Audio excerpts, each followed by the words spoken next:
हरामखोराचं करायचं काय? खाली मुंडीवर पाय. गद्दार हरामखोराचं करायचं काय? खाली मुंडीवर पाय. एक मराठा, लाख मराठा. एक मराठा, लाख मराठा. एक मराठा, लाख मराठा. एक मराठा, लाख मराठा. हो, एक मिनिट.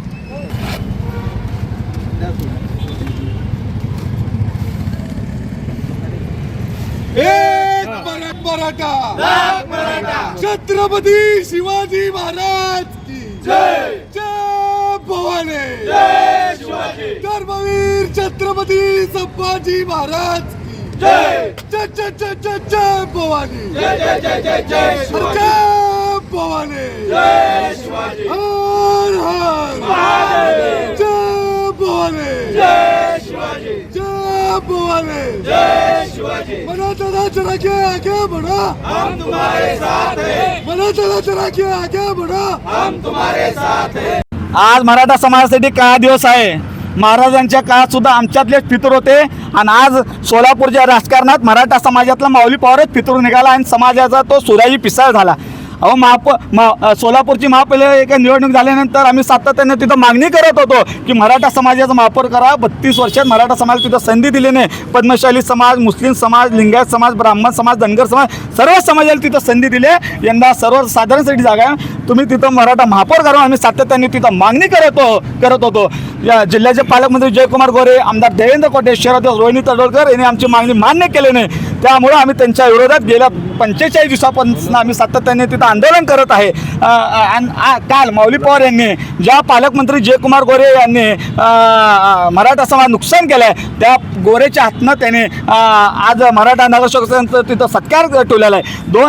2021ला सुद्धा मराठा मोर्चा होता. त्यात माऊली पवार ग्रामीणच्या भागातल्या लोकांना सांगत होता मोर्चाला जाऊ नका म्हणून. वसतिगृहाचा विषय होता. आम्ही मागणी करत होतो मराठा वसतिगृह बांधून कलेक्टरचं नियंत्रण ठेवा, पण हा माऊली पवार स्वतः संस्थेला तिथं जागा मागत होता. गेल्या अनेक वर्षापासून माऊली पवार हा समाजाचं नुकसान करत आलेलं आहे. आणि कालच्या ह्याच्यावरनंतर माऊली पवार यांनी ज्या पालकमंत्री जयकुमार गोरे यांच्या विरोधात संपूर्ण महाराष्ट्रात मराठा समाजाच्या मनात एक राग निर्माण झाला आहे. त्या पालकमंत्र्याचं प्रतिमा स्वच्छ करण्यासाठी ॲडजस्टमेंट होऊन पालकमंत्र्यांच्या हातनं त्यांनी आज सत्कार समारंभ ठेवलेला आहे.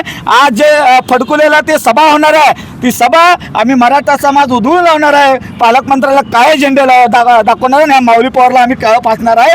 तमाम समाजाच्या वतीने मी माऊली पवार यांचा जाहीर निषेध करतो. एक मराठा, लाख मराठा समोर केलं आणि ती स्वतः स्वयंघोषित समन्वयक म्हणून लोकांमध्ये मिरवायला लागला. पण असं काय नाही, आत्तापर्यंत किती ठिकाणी त्यांनी दलाली केली आहे, किती ठिकाणी एजंटगिरी केली आहे, हे सगळं आम्ही सांगू शकतो. की विधानसभेला काही लोकांना अंतरवाली सराडीला घेऊन जातो म्हणून त्यांच्याकडनं किती पैसे घेतले, लोकसभेला तुमची भेट घालून देतो म्हणून किती लोकांकडनं पैसे घेतले. आत्तापर्यंत 2016चा मोर्चाचा हिशेब अजून आत्तापर्यंत दिला नाही मराठा समाजाला आणि त्याच व्याजावर तो जगतोय. आणि त्याचा राहिला विषय, त्यानं ज्या गावात राहतोय, ज्या गावात राहतं अंकुली गावात, मी प्रत्यक्षात त्या गावात प्रत्येक आंदोलन असेल किंवा कुठला कार्यक्रम असेल तर त्या गावात जातोय. त्या मराठा समाजाच्या आरक्षणासाठी काही लोक तिथे उपोषणाला बसली होती. मीडियाला फोन करून सांगितलं की त्या बातम्या तुम्ही लावू नका. ही कुठली पद्धत आहे? ही मराठा समन्वयक असतो का? आत्ता चालूचाच विषय गेल्या 8 ते 10 दिवसाखालचा विषय, छत्रपती शिवाजी महाराजाचा पुतळा अंकुली गावामध्ये बसवला काही युवकांनी. त्यांचं आम्ही जाऊन तिथं अभिनंदनसुद्धा केलं. पण ही माऊली पवार जाऊन आत्तापर्यंत एकदाच गेला, पुतळा बसवून 15 दिवस झाले, आत्तापर्यंत एकदा गेला, ती बी गेला कोणाची तरी एजंटगिरी करण्यासाठी. छत्रपती शिवाजी महाराजाचा पुतळा काढा म्हणतो म्हणजे ही कसला समन्वयक? समन्वयक ह्याचं नाव लावून ह्या समन्वयक जर लावेल तर त्याला मराठा समाज त्याला त्याची जागा दाखवेल. आणि राहिला विषय, मराठाचे संघर्ष योद्धा मनोज जरांगे पाटील त्यांनी आत्तापर्यंत एवढा स्वच्छ म्हणजे उपोषण असेल किंवा आंदोलन असेल एवढं चांगलं केलं आहे. मराठा समाजाचं समन्वयक म्हणून त्यांनी त्यांच्यासोबत किती आहे हे दाखवण्याचा प्रयत्न करून मनोजदादाच्या म्हणजे नावाला सुद्धा धक्का लावण्याचं हे काम करत आहे. त्याला एवढीच विनंती करतो की मराठा समाजाचं नाव यापुढे वापरू नको. तुला काय तुझं दुकान चालवायचं ती वैयक्तिक तुझ्या माऊली पवार नावावर चालव.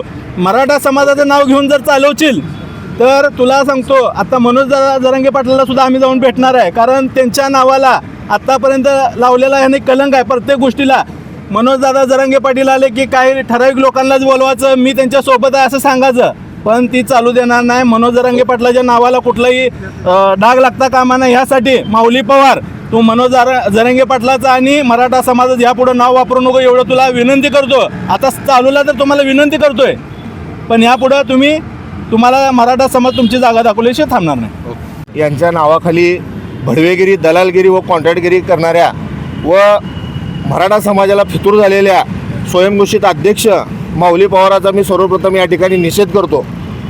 आता आम्ही समाजाच्या चळवळीपेक्षा आम्ही थेट सुरुवातीपासून या ठिकाणी राजकारणामध्ये आहे. 2017ला मला ज्यावेळेस राष्ट्रवादी काँग्रेस पक्षाची अधिकृत उमेदवारी मिळाली त्यावेळेस या नालायक भडव्या माऊली पवारने मला बोलवून ऑफिसला सांगितलं की विनोददादा भोसले आपल्या समाजातील एक उच्च शिक्षित उमेदवार त्या ठिकाणी निवडणुकीला उभा राहिलेला आहे काँग्रेसकडून, तर तुम्ही त्याच्या विरोधात उभारू नका. गरीब मराठ्याला या ठिकाणी जे जिजाऊ करायचं आणि प्रस्थापित मराठ्याजवळ भिकाऊपणा करायचा हा याचा धंदा आहे. तर यावेळी 2026ला परत एकदा मला शिवसेनेकडून या ठिकाणी अधिकृत उमेदवारी मिळाली. तर मला या ठिकाणी विनोद भोसलेंनी भाजपमध्ये प्रवेश केल्या या माऊली पवारने मला ऑफिसला बोलवून सांगितलं की तुम्ही विनोददादांच्या विरोधात निवडणूक लढवू नका, तुम्ही बाबा करगोळेंच्या विरोधात निवडणूक लढवा.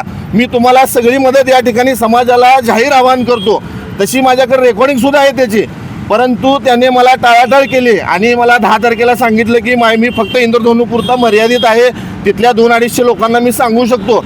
इंद्रधनुमधल्या 10 लोक त्याने दाखवावं की मी शिवसेनेला सागर शितोळेच्या धनुष्यबाणाला मतदान कर म्हणलो असं आहे. मी देखील या ठिकाणी शिवाजी महाराजांची शपथ खायला तयार आहे आणि माऊली पवारने देखील आज या ठिकाणी आम्ही त्याचा रामभैया जाधव यांनी मागच्या महिन्यापासून या ठिकाणी मराठा समाजाचा ओपन जागा असल्यामुळे महापौर व्हावा अशी आंदोलनं करत आहेत. तर त्या ठिकाणी ओबीसीचा महापौर या ठिकाणी भारतीय जनता पार्टीने व पालकमंत्र्यांनी व आमदार देवेंद्र कोटे यांनी केलेला आहे. तर जिल्हा परिषदची आज अध्यक्ष निवडीमध्ये आमचे मराठा समाजाचे काही ओबीसीमधून म्हणजे कुणबी मराठ्यातून सदस्य निवडून आलेले आहेत. तर त्यांच्यापैकी एकाला अध्यक्ष करावा असं आमची व मराठा समाजाची तसेच मराठा क्रांती मोर्चाची मागणी होती. ती देखील या ठिकाणी भाजपाने भारतीय जनता पार्टीने म्हणजे मराठा समाजाला गांभीर्याने घेतलं नाही. मराठा समाजाला गांभीर्याने न घेण्याचं कारण एकच आहे की हे माऊली पवारसारखे दलाल या ठिकाणी समाजामध्ये आहेत. त्यांनी सोलापूर शहराचं महापौर निवडताना सांगितलं की तुम्ही शहरात अल्पसंख्याक आहे, मग आम्ही जिल्ह्यामध्ये तर बहुसंख्य आहे, तिथं तर आमचा विचार व्हायला पाहिजे होता. तर मराठा समाजाला गृहीत धरणाऱ्या भारतीय जनता पार्टीचा देखील मी या ठिकाणी निषेध व्यक्त करतो.